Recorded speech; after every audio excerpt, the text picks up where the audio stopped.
नमस्कार। आज की चर्चा की शुरुआत अयोध्या से आई एक खबर से करते हैं। ये काफ़ी परेशान करने वाली है। एक सीसीटीवी फुटेज सामने आया है, रात का अंधेरा है और उसमें दिखता है कि एक पुरुष और दो महिलाएं एक बुजुर्ग महिला को, करीब 80 साल की होंगी वो, ई रिक्शा से उतारते हैं और सड़क किनारे छोड़कर चले जाते हैं। ओह, ये तो बहुत ही दुखद है। हाँ, और उससे भी दुखद ये कि अगले दिन शाम तक अस्पताल में उनकी मौत हो गई। पहचान भी नहीं हो पाई उनकी। पहचान भी नहीं। नहीं। पुलिस को फिर वो दोषियों का पता लगाने के लिए इनाम घोषित करना पड़ा। और देखिए, अयोध्या से ही एक और दिल दहलाने वाली खबर है। अच्छा। एक 20-24 साल का लड़का है, अमरिंदर रावत। उसे गिरफ्तार किया गया है। किस लिए? आरोप है कि उसने सिर्फ 50 दिनों के अंदर 4 बुजुर्ग महिलाओं से बलात्कार किया और फिर उनकी हत्या कर दी। उम्र थी उनकी 55 से 62 साल के बीच। हे भगवान, 4 महिलाएं? हाँ, और कहा जा रहा है कि वो अकेली और सुनसान जगहों पर रहने वाली महिलाओं को निशाना बनाता था। फिर में पकड़ा उसे गांव वालों ने। अच्छा। गांव वालों ने। हाँ। तो ये जो दोनों घटनाएं हैं, ये हमें सोचने पर मजबूर करती हैं कि भारत में हमारे बुजुर्गों की स्थिति क्या है। उनकी सुरक्षा, उनकी देखभाल, कहीं ना कहीं समाज में उनकी अनदेखी हो रही है। सही बात है, ये बहुत गंभीर मुद्दे हैं। तो आज हम इसी पर थोड़ी गहराई से बात करेंगे। हमारे पास कुछ रिपोर्ट्स हैं, कुछ लेख हैं, उनके जरिए समझने की कोशिश करेंगे कि असल तस्वीर क्या है। बिल्कुल। देखते हैं आंकड़े और जमीनी हकीकत क्या कहती है। तो अगर अयोध्या की इन घटनाओं से थोड़ा आगे बढ़कर देखें, पूरे देश के लेवल पर, तो रिपोर्ट्स हैं, जैसे IWH की रिपोर्ट, वो साफ दिखाती हैं कि भारत में बुजुर्गों की आबादी बढ़ रही है, तेजी से बढ़ रही है। हाँ, ये तो है। और एक खास बात यह है कि इसमें बुजुर्ग महिलाओं की संख्या पुरुषों से ज्यादा है। एक अनुमान है कि शायद 2031 तक हर 1000 बुजुर्ग पुरुषों पर करीब 1085 बुजुर्ग महिलाएं होंगी। हाँ, और इसमें एक दिलचस्प पहलू ये है, देखिए, कि भारत में देखभाल का जो जिम्मा है ना, वो ज्यादातर परिवारों पर ही है। हाँ, अनौपचारिक रूप से। बिल्कुल।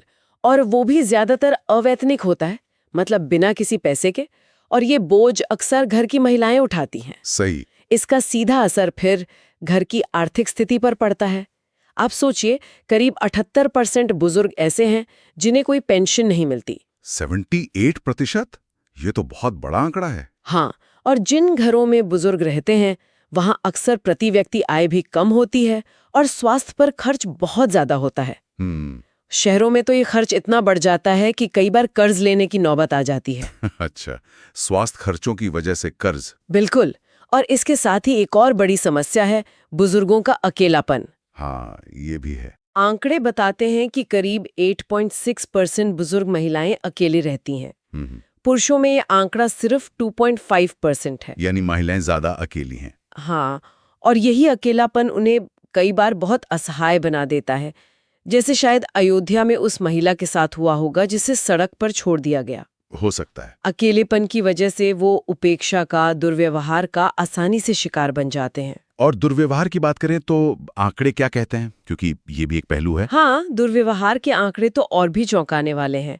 एक सर्वे बताता है कि 77% से ज्यादा बुजुर्ग किसी न किसी तरह का बुरा बर्ताव झेलते हैं। 77%? हाँ, चाहे वो जुबानी हो, मानसिक हो या फिर शारीरिक।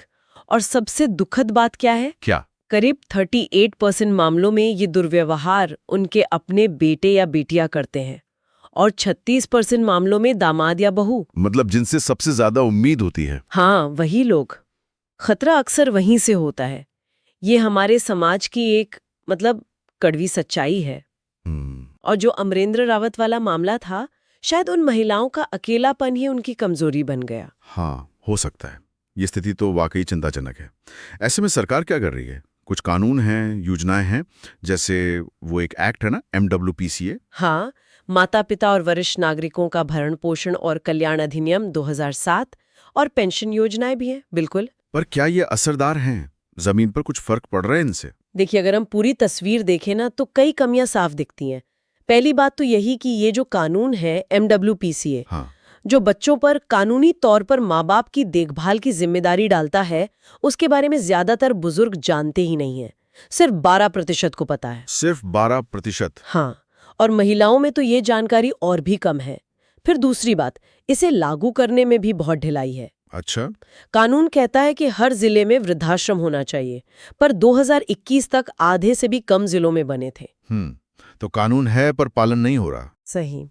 और पेंशन की बात करें तो जैसा मैंने पहले कहा, 78% को तो मिलती ही नहीं। हाँ। और जिन्हें मिलती भी है वो रकम अक्सर इतनी कम होती है कि गुजारा करना मुश्किल होता है, और उसे पाने की प्रक्रिया भी कोई आसान नहीं है। अच्छा। और वो महिलाएं जो घर पर देखभाल का सारा काम कर रही हैं, जो एक तरह से इस पूरे सिस्टम की रीढ़ हैं, हाँ। उनके लिए राष्ट्रीय स्तर पर कोई खास मदद या कोई भत्ता नहीं है। यानी देखभाल करने वालों के लिए सपोर्ट की कमी है। बिल्कुल।